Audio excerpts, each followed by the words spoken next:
Friends, જય માતાજી, રાધે રાધે, જય Dwarkadhish. Welcome back to Jignaba kitchen. તો ફ્રેન્ડ્સ, આજે જિજ્ઞાબા કિચનમાં આપણે ઓનિયન તિખારી બનાવીશું, એટલે કે ડુંગળીવાળી તિખારી બનાવીશું. તો ચાલો ફ્રેન્ડ્સ, તેના માટે આપણે એક ડુંગળીને ઝીણી ઝીણી કટ કરી લઈએ અને સરસ મજાની ઓનિયન તિખારી બનાવી લઈએ. તો ફ્રેન્ડ્સ, હવે આપણે તિખારી બનાવી લેશું. તેના માટે મેં અહીંયા એક પેન લઈ લીધું છે.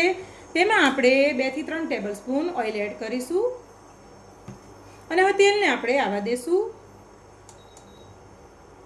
તો ફ્રેન્ડ્સ, આપણું તેલ આવી ગયું છે. એમાં આપણે સૌથી પહેલા જીરું એડ કરીશું, ત્યારબાદ તેમાં હિંગ એડ કરીશું,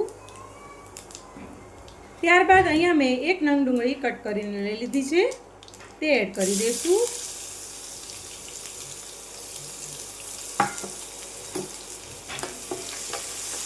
અને ડુંગળીને આપણે સરસ રીતે સોટે કરી લઈશું. ડુંગળીમાં આપણે થોડું મીઠું એડ કરી દઈશું. મીઠું તમારે તમારા સ્વાદ પ્રમાણે એડ કરવું. બહુ ખારું ના થઈ જાય તેનું ખાસ ધ્યાન રાખવું. હવે ડુંગળીને આપણે કૂક થવા દઈશું. ફ્રેન્ડ્સ, હવે આપણી ડુંગળી સરસ કૂક થઈ ગઈ છે. હવે તેમાં આપણે લસણવાળું મરચું એડ કરીશું. તો જો ફ્રેન્ડ્સ, મેં અહીંયા 1 ટેબલ સ્પૂન લસણવાળું મરચું એડ કરી દીધું છે. ત્યારબાદ તેમાં આપણે ધાણા જીરું એડ કરીશું. અડધી ચમચી ધાણા જીરું એડ કર્યું છે. થોડી હળદર એડ કરીશું. ત્યારબાદ એવરેસ્ટનો કિચન કિંગ મસાલો જે આવે છે તેમ આપણે એડ કરી દઈશું. ફ્રેન્ડ્સ, તમે આવી રીતે તિખારી બનાવજો, તેનો ખૂબ જ સરસ ટેસ્ટ આવે છે. એકદમ અલગ જ તેનો ટેસ્ટ આવે છે. હવે આ બધા મસાલા સરસ રીતે સોટે કરી લેશું.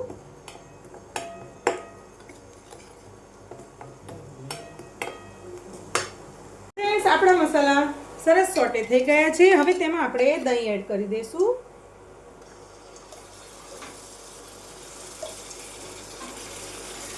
આલુ પાલકની સબ્જી બની છે, પરોઠા, તિખારી, પ્રોટીન ખીચડી, બીજું કાંઈ લેશો?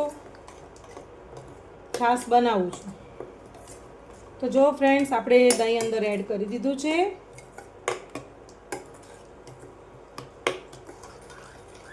ગેસની ફ્લેમને ધીમી કરી દેવી.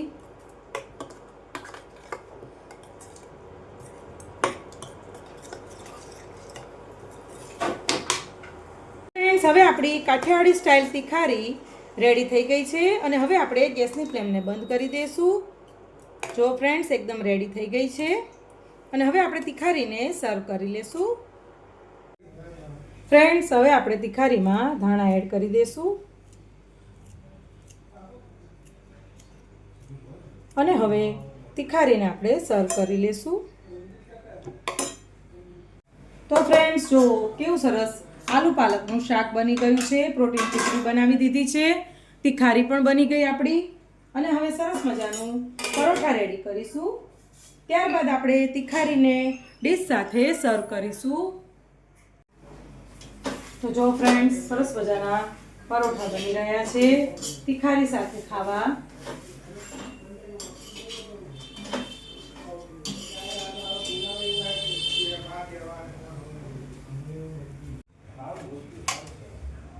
તો ફ્રેન્ડ્સ, હવે આપણે શાક સર્વ કરી લેશું. પરોઠા આપણા ડીશમાં આવી ગયા છે. ત્યારબાદ આપણે તિખારીને પણ સર્વ કરી લેશું. તો ફ્રેન્ડ્સ, આ મેં પ્રોટીન ખીચડી બનાવી છે, તે પણ આપણે સર્વ કરી લેશું. આ પ્રોટીન ખીચડી શરીર માટે ખૂબ જ સરસ છે. એકદમ હેલ્ધી એવી ખીચડી મેં તૈયાર કરી લીધી છે. ત્યારબાદ આપણે તિખારીને પણ સર્વ કરી લેશું. તો જો ફ્રેન્ડ્સ, આખી ડીશ બનીને રેડી થઈ ગઈ છે. હવે આપણે ગોળ પણ મૂકી દઈશું. તો ફ્રેન્ડ્સ, જો આપણી થાળી બનીને રેડી થઈ ગઈ છે તિખારી સાથેની. તો ચાલો ફ્રેન્ડ્સ, જમવા. તો ફ્રેન્ડ્સ, તૈયાર થઈ ગઈ છે આપણી ડીશ. તેમાં મેં તિખારી, પરોઠા, ગોળ, છાશ, પ્રોટીન ખીચડી અને આલુ પાલકનું શાક સર્વ કર્યું છે. તો ફ્રેન્ડ્સ, ચાલો જમવા.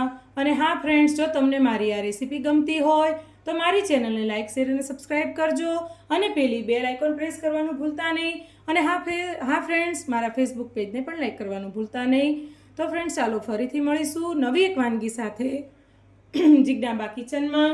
તો ચાલો ફ્રેન્ડ્સ, જય માતાજી, રાધે રાધે, જય દ્વારિકાધીશ.